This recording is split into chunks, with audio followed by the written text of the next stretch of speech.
Hello friends, this is Subham Gupta. Today I am going to talk about the medical courses. The medical courses which don't require NEET marks. Means you don't need to go for the NEET exam and you can go directly after the 12th class. तो ये जो medical courses हैं मैं क्यों बोल रहा हूँ, इसके क्यों एक्सप्लेन कर रहा हूँ, there is only one reason. Because बहुत बच्चे अपने टाइम वेस्ट कर देते हैं, up to 3 to 4 years waste कर देते हैं सिर्फ नीट के लिए. तो बहुत बच्चे के पास जो इकोनॉमिकली स्टेबल नहीं रहते हैं, तो अभी उनको आइडिया नहीं रहता है कि वो 12th क्लास में क्या है, कौन से स्ट्रीम लिए रहते हैं, बाईपीसी. तो इसमें बायोलॉजी रहता है, तो बहुत बच्चों को आइडिया नहीं रहता है कौन सा हम लोग को स्ट्रीम आगे चूज करना है. उनको लगता है कि NEET is only the option. तो मैं ऐसे बहुत कोर्सेज बताऊंगा मेडिकल कोर्सेज से जो रिलेट होगा, जो आपको बहुत ज़्यादा इसमें आपको डिफ्रेंशिएट वैरायटी ऑफ कोर्सेज देगा. अप टू 25 आपको देगा. आप जिसमें भी जाना चाहते जा सकते हैं. ये पूरे मेडिकल से रिलेट रहेंगे.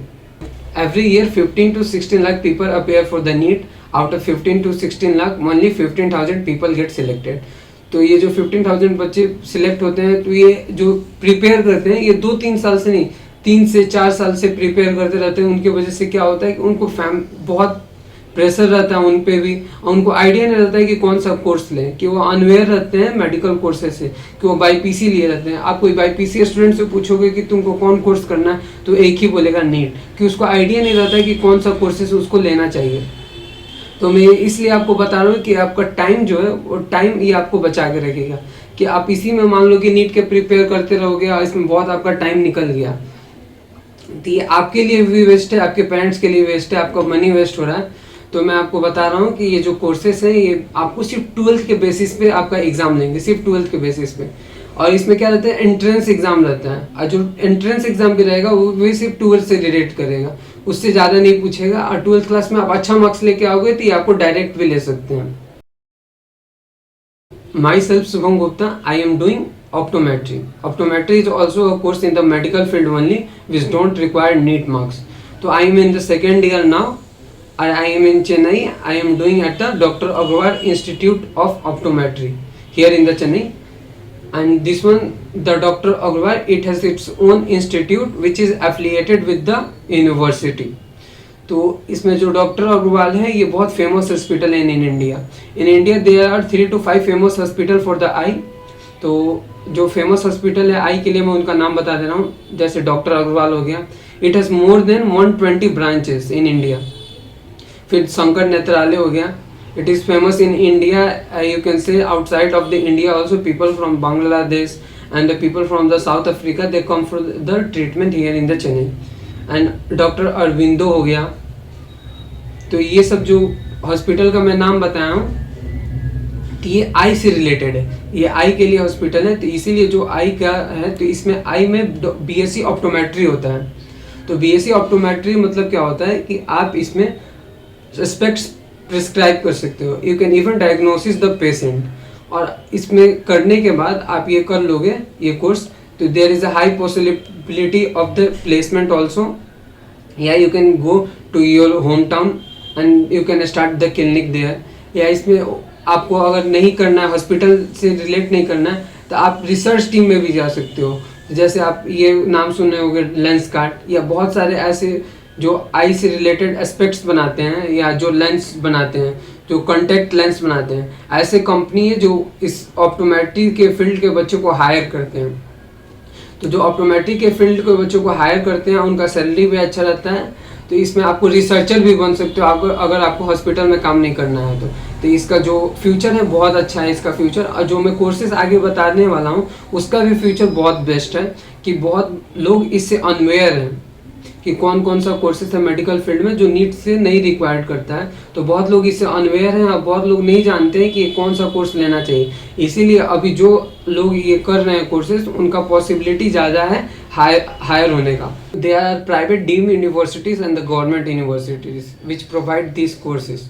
For these courses there are the fees. For the private deemed universities the course is up to 1 lakh, and for the government universities it's depend on their universities which course you are going to take.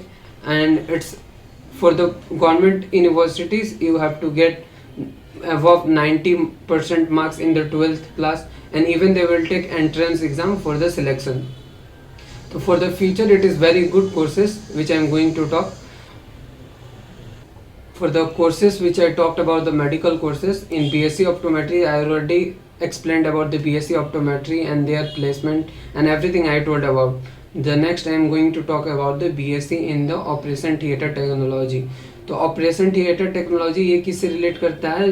ICU में बहुत ऐसे instrument होते हैं जिसको चलाने के लिए ये लोग क्या करते हैं, हायर करते हैं अच्छे अच्छे जो बीएससी किया होगा उससे रिलेट करते हैं, हायर करते हैं जो ये इंस्ट्रूमेंट यूज़ कर सकता है. तो बहुत ऐसे हॉस्पिटल हैं या बहुत ऐसे हॉस्पिटल अच्छे अच्छे हैं जो इस ऐसे कोर्स के लिए हायर करते हैं. या बीसीएससी इन एनेस्थीसिया टेक्नोलॉजी जो सर्जरी होने से पहले एनेस्थीसिया देते हैं पेशेंट को बेहोश होने के लिए. फिर बीएससी इन फिजियोथेरेपी. फिर बीएससी इन कार्डियोलॉजी, हार्ट से रिलेटेड प्रॉब्लम होता है उसमें भी बीएससी का बहुत अच्छा रोल है, बहुत अच्छा रोल वो प्ले करता है. The fifth one is the BSc in nursing.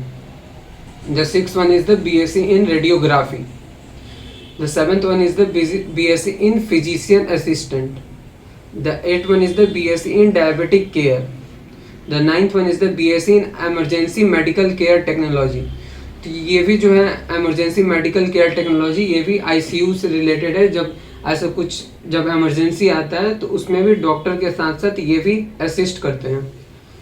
तो जो 10th one is the BSc in medical lab technology. तो जैसे मैं आपको पहले बताया था कि ऑप्टोमेट्री में जैसे रिसर्चर रहते हैं जो आई के ऑप्टिक्स पे रिसर्च करते हैं, उसी तरह इसमें मेडिकल फील्ड में बहुत सारे ऐसे लैब होते हैं उसमें भी इनको हायर किया जाता है. The 11th one is the BSc in operation theatre technology. The 12th one is the BSc in neuro science technology.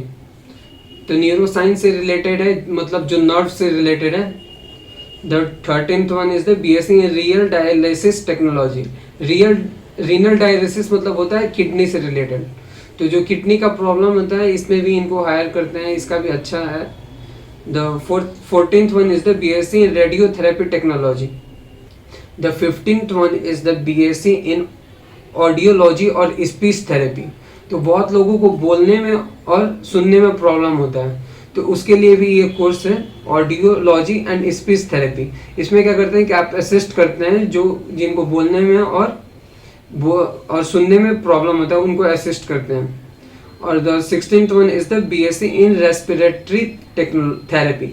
तो जो सांस से रिलेटेड जो प्रॉब्लम है उससे ये रिलेट करता है. तो for the more further details you can go through the Google. और इसमें आपको गूगल में इस सब का रिलेटेड आपको मिल जाएगा. तो it's up to you which one you are going to choose. I am going to continue further with the universities name. The universities I am going to tell are the private deemed universities. Private deemed universities मतलब होता है कि उसमें बहुत सारे courses रहते हैं other than medical courses also. They also have the engineering courses, all the courses which are available. तो जो मैं पिक्चर का सीक्वेंस रखा हूँ it's not related to the rank, so you don't have to worry. तो it's up to you which university you are going to take. You can go through the Google या you can have your own investigation या you can have your own ideas which universities you can choose. तो मैं जो universities का नाम बताने जा रहा हूँ तो I will start with the SRM इन चेन्नई. ये प्रोवाइड करता है जो सारे कोर्सेज में नाम बताया. The second one is in Pune, भारतीय विद्यापीठ. ये भी पूरा कोर्सेज जो नाम बताया वो प्रोवाइड करता है, अच्छा यूनिवर्सिटीज़ है. The third one is in Salem. Salem is a district in Tamil Nadu. तो ये भी डीम्ड यूनिवर्सिटी है, प्राइवेट डीम्ड यूनिवर्सिटीज़. और ये भी बहुत अच्छा कोर्सेज प्रोवाइड करता है. मेडिकल फील्ड में जितना भी नाम बताया वो सारा कोर्सेज ये प्रोवाइड करता है. फिर the next is the Shri Ramchandra medical university. This one is in Chennai. ये भी आपको कोर्सेज प्रोवाइड करते हैं जो मैं नाम बताया हूँ. Elite School of Optometry Chennai. The optometry name here itself it's indicated it is related to the eye. तो आपको मैं पहले इंट्रोड्यूस कर चुका हूँ कि बीएससी ऑप्टोमेट्री क्या होता है. Earlier itself I told you about the BSc optometry. तो this one is related to Shankar Netralaya. तो before I told you about the Shankar Netralaya, it is the famous eye hospital in India. तो ये इंस्टीट्यूट है जो affiliate किया है यूनिवर्सिटी से। इसका बहुत अच्छा ऑप्टोमेट्री फील्ड में इसका बहुत अच्छा स्टैंड है। CMC Vellore. You may heard about the name CMC because it is famous in India. Christian Medical College in Vellore. It is run by the Christian community. For the admission here, you have to get good marks in 12th class, and they even take the entrance exam. It will not be that much difficult, but it will be related to with the 12th class only. So for the fees here, it will be very less because it is run by the trust. So it will be around 40,000 yearly, and for the above I told, this all will be up to 1 lakh annually. The next one is the Dr. D.Y. Patel Vidyapeeth. It is in Pune. It is also a private deemed university. For the fees here, it will also be around 1 lakh. Yeah, for further details, you can go through the Google. You will get many ideas, yeah, many things which courses you have to take. Yeah, many universities there which provide all these courses. तो आप अपने हिसाब से अपने relate कर सकते हो आपको कहाँ जाना है और किस कोर्स को आपको चूज करना है। तो थैंक यू गाइस।